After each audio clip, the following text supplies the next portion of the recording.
একবার এভাবে গাজরের হালুয়া বানিয়ে দেখবেন, খেয়ে কিন্তু সবাই প্রশংসায় পঞ্চমুখ হয়ে যাবে, এতটাই টেস্টি হয় খেতে। সামান্য কয়েকটা উপকরণ দিয়ে কিন্তু আমি এই টেস্টি গাজরের হালুয়া বানিয়ে দেখাবো, দেখলেই বুঝতে পারবেন। আমি আজকে 1 কিলো গাজরের হালুয়া বানিয়ে দেখাবো। গাজরের যে ছিলকাগুলো হয় সেটা খুব ভালো মতো ছিলে নিয়ে খুব সুন্দর মতো করে কিন্তু ধুয়ে নিতে হবে। ধুয়ে নিয়ে জলটা ঝরিয়ে নিয়েছি। যেহেতু গ্রেটারে গ্রেট করার পর একদমই ধোয়া যাবে না, সে কারণে কিন্তু আগেই গাজরটাকে খুব ভালো মতো ধুয়ে নিতে হবে। এই তো এবার গ্রেটারের সাহায্যে খুব সুন্দর মতো করে গ্রেট করে নিতে হবে। আপনারা চাইলে ছোট ছোট করে কুচিয়ে মানে পাতলা করে কুচিয়েও নিতে পারেন, তবে গ্রেটারের সাহায্যে গ্রেট করে নিলে কিন্তু সুবিধা হয়। আমার সমস্ত গাজরগুলো গ্রেট করে নেওয়া হয়ে গিয়েছে। আজকে আমি 1 কিলো গাজরের হালুয়া বানিয়ে দেখাবো। এখানে আমি আগে থেকে দুধ বসিয়ে দিয়েছি, 1 কিলো দুধ বসিয়ে দিয়েছি। দুধটাকে কিন্তু 2 থেকে 3 বার বলক তুলে একটু ভালো মতো ফুটিয়ে নিতে হবে। দুধটা একদিকে হতে থাক, আর এদিকে আমি একটা ফ্রাই প্যান নিয়ে নিয়েছি। ফ্রাই প্যানে দিয়ে দেব 2 টেবিল চামচ ঘি। ঘিটাকে অল্প একটু গরম করে নিয়েছি। অল্প একটু গরম করে নিয়ে কাজু আর কিশমিশটাকে একটু ফ্রাই করে নিতে হবে। কয়েক সেকেন্ড ভেজে নিতে হবে, বেশিক্ষণ ভেজে নেওয়ার প্রয়োজন নেই। অল্প একটু ভাজা ভাজা হলেই কিন্তু তুলে নিতে হবে। আর ভেজে নেওয়ার সময় গ্যাসের আঁচটা একদম লো ফ্লেমে রাখবেন। আমার কাজু আর কিশমিশটাকে ভেজে নেওয়া হয়ে গিয়েছে, এই তো তুলে নিয়েছি। এবার ওই ফ্রাই প্যানে আবারও আমি দিয়ে দেব 3 থেকে 4 টেবিল চামচ ঘি। ওই 4 টেবিল চামচ মতো ঘি দিয়েছিলাম। গাজরের হালুয়ায় ঘির পরিমাণ একটু বেশি রাখলে কিন্তু খেতে খুব টেস্টি হয়। 4 থেকে 5 টেবিল চামচ ঘি দেওয়ার পর যে আমি গাজরটাকে গ্রেট করে রেখেছিলাম সেটাই দিয়ে দিলাম ঘিয়ের ওপর।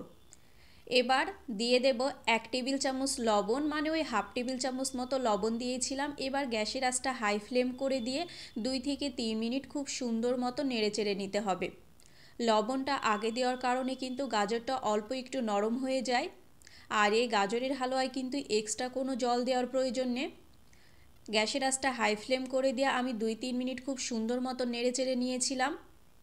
এবার 1 থেকে 1.5 মিনিটের জন্য গ্যাসের আঁচটা লো ফ্লেমে রেখে কিন্তু আমি ঢাকনা বন্ধ করে রেখেছিলাম। দেখলেই বুঝতে পারবেন গাজরটা কিন্তু অনেকটাই নরম হয়ে গিয়েছে।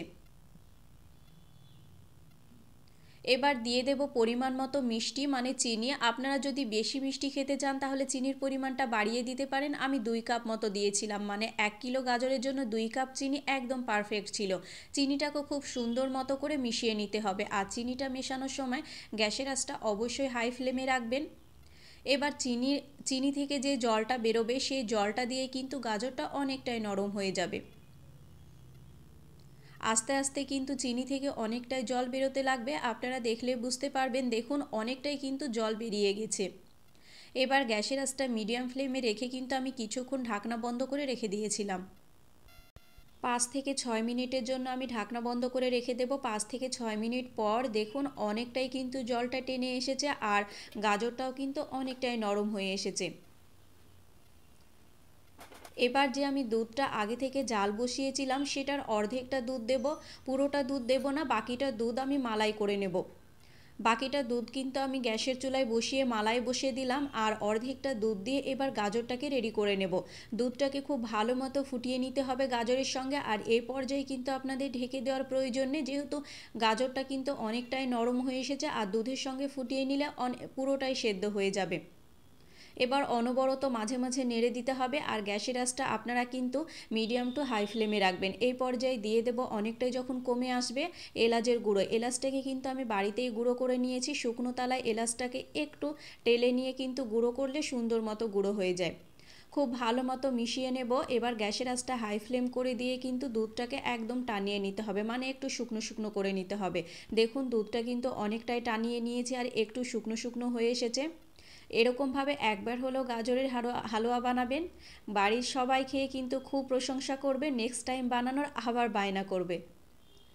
এই তো দিয়ে দিলাম যে ড্রাই ফ্রুটগুলো আমি ভেজে রেখেছিলাম সেটা, আর আমি অর্ধেকটা দুধ মালাই বসিয়েছিলাম সেই মালাইটাই দিয়ে দিলাম। এই মালাইটা দেওয়ার জন্য কিন্তু গাজরের হালুয়াটার টেস্টটা একদম দ্বিগুণ বেড়ে যায়। খুব সুন্দর মতো করে কিন্তু মালাইটাকে মিশিয়ে নিতে হবে। এই তো খুব ভালো মতো মেশানো হয়ে গিয়েছে, আর আমি এরই মাঝে কিন্তু মালাইটা দেওয়ার পর কিন্তু আমি 2 থেকে 3 টেবিল চামচ গুঁড়ো দুধ মিশিয়ে দিয়েছিলাম, সেটা একদমই স্কিপ হয়ে গিয়েছে। গুঁড়ো দুধ মেশানোর পর খুব ভালো মতো নেড়েচেড়ে নিয়েছি। এবার আমার কিন্তু গাজরের হালুয়া একদম রেডি। নামানোর আগে দিয়ে দিলাম 1 টেবিল চামচ ঘি দিয়ে কিন্তু খুব ভালো মতো মিশিয়ে নিতে হবে। লাস্টে 1 টেবিল চামচ ঘি দেওয়ার কারণে কিন্তু ফ্লেভারটা খুব সুন্দর এসেছিলো আর খেতেও ভালো লেগেছিলো। দেখুন আমি কিন্তু খুব সুন্দর মতো করে মিশিয়ে নিয়েছি। গাজরের হালুয়া কিন্তু আমার একদম রেডি। গ্যাসটা বন্ধ করে এবার সার্ভিং বলে সার্ভ করে নেব। দেখুন কতটাই টেস্টি লাগছে না, দেখতে সুন্দর লাগছে না? একবার হলেও আপনারা এভাবে গাজরের হালুয়া বানিয়ে খেয়ে দেখবেন, আর বাড়িতে বানালে আমাকে কমেন্ট করে জানাতে ভুলবেন না কেমন হয়েছিল।